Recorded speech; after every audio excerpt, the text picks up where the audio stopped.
Welcome to the Slop Temple. We pray this video helps. In this video, I will explain how to use the MAX and MIN formulas in Excel. To begin, open your Excel spreadsheet.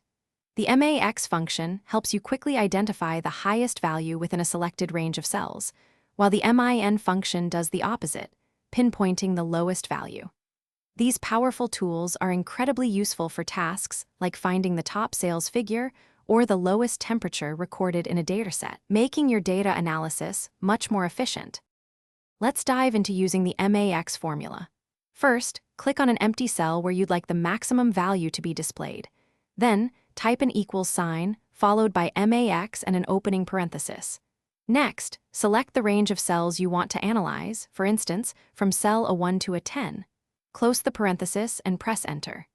Excel will instantly show you the highest number from your chosen data set, making it super easy to spot peak values. Now, let's explore the MIN formula, which works very similarly to MAX. Again, select an empty cell where you want the result. Type an equals sign, then MIN and an opening parenthesis. Highlight the range of cells you wish to evaluate, perhaps from B1 to B20. After selecting, close the parenthesis and press Enter. Excel will then reveal the smallest number within that specified range, helping you quickly identify the lowest points in your data. Here are some advanced tips for using MAX and MIN.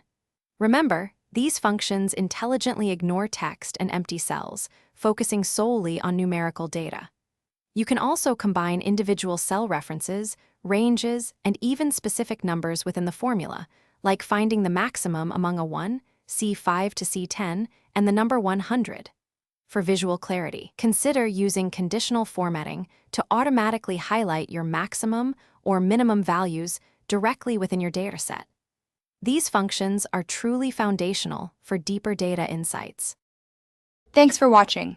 Consider subscribing if we helped you.